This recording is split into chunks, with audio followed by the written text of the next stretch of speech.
This is the new Hyundai Kona, and it's a little bit like Arya Stark from the series Game of Thrones in the way that it's got a better looking sister.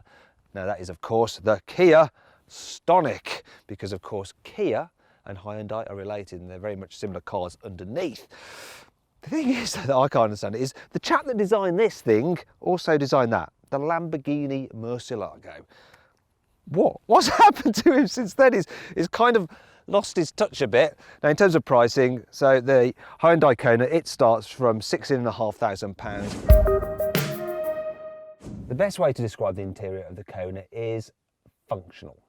So everything's laid out in a logical way, which is good. And yeah, there's decent cubby spaces here, and door bins are large enough, and the glove box is okay, and there's some space under here, which is quite good, and a couple of cup holders. But it's all just so achingly boring. I mean, look at it. It's just black, black, black, and it's all scratchy, scratchy, scratchy.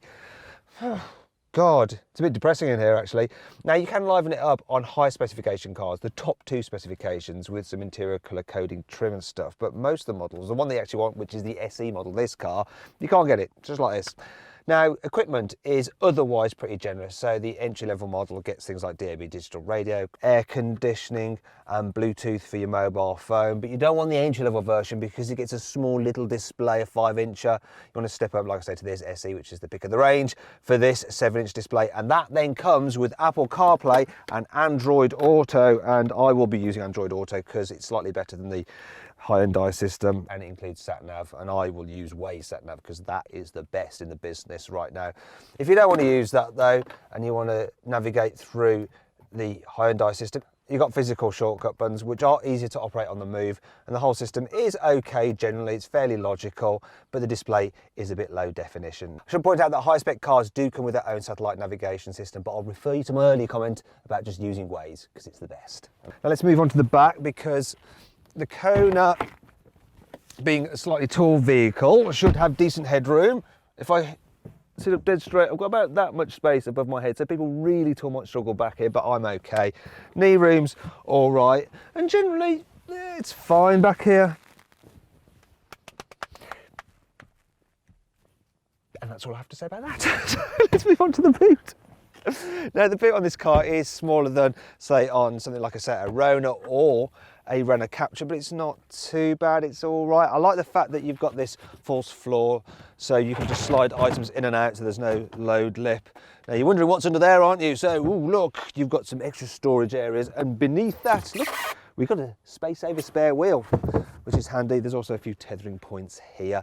And another benefit of that raised floor is this, look.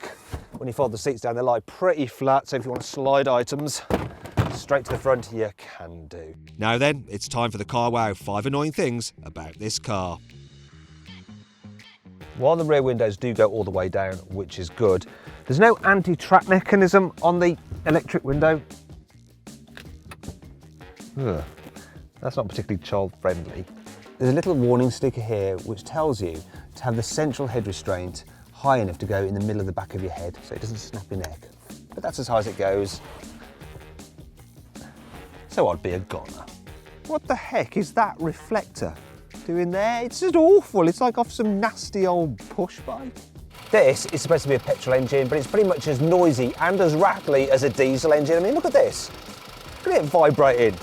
Maybe that's why they call it a GDI. D is in homage to diesel. While some of the many vents on the car pass the Carwow stick of truth test, like there, and obviously here, many others don't, such as there. Look at that. What an awful, horrible, pointless, needless, nasty, tacky, yucky bit of trim. It's not all negative though. Here's 5 good things about this car. You can get the Kona with all-wheel drive, and the system will send 50% of the engine's power to the rear wheels. It even includes a differential lock, which works up to 25 miles an hour for superior traction. Plus, 4-wheel drive versions get a more sophisticated rear independent suspension setup for a smoother ride. All but the entry-level Kona gets electric lumbar support for the driver's seat, and I like the fact that the seat recliner isn't on a slow-to-operate ratchet, but a lever. Being a Hyundai, the Kona gets a 5-year warranty, which is better than you get with most manufacturers. There are these little winglets on the daytime running lights which help improve the aerodynamics. The top two specification versions of the Kona are available with 4 contrasting interior trim colours. You can also get them with 2 contrasting roof colours, either in grey or black, but all models are available with a choice of 9 paint schemes, including this rather lovely orange. When you're driving the Kona, you do notice that you sit a little bit higher than you would do in a normal small car, say like a Ford Fiesta, and that does give you a slightly better view ahead, and all-round visibility is pretty good actually. There's not too many blind spots, and there's a big back window, and you get a little extra little window in the rear panel as well to just help when you're like pulling out of junctions like that. Now, the car's controls, the gear shift's fine, the brakes are fine, the steering, it's all right, you know, it's not the best, but it does a job, you know, it puts the car where you point it. What's not so great though is the suspension. So it's really a bit too far. It makes the car just jiggle about constantly. I mean, I can feel all my fatty bits wobbling about. It's making me think that maybe I need to put in a bit of extra time at the gym, or maybe eat less cakes. That's not a good thing, I like cakes. Now all that would be okay, I guess, if the car felt fun to drive, and while it does go around corners pretty well, it's never as fun as a normal small car like a Ford Fiesta. It's just a little bit, I think they've got it wrong. They should have just made it comfy and soft rather than try to make it sporty, because it's just not. Now it can feel quite quick if you go for the 1.6 litre turbo petrol, but that's a bit expensive. The engine in this car is the one to go for. It is a 1 litre. Now that may sound like it's a little bit slow, but it's actually not slow. It just seems slower than it actually is, because when you rev it, it makes a right racket that you expect to be going quicker. What I can't fault though is the economy, so this one's averaging over 42 miles per gallon, which is all right really for real world driving.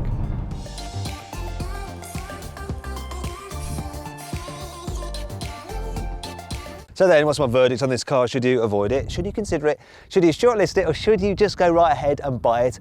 Well, I reckon you should avoid the Hyundai Kona. You see, while it's an okay-ish car, it's essentially the same as a Kia Stonic, and that's better looking and comes with an extra 2-year warranty. So what's the point of that?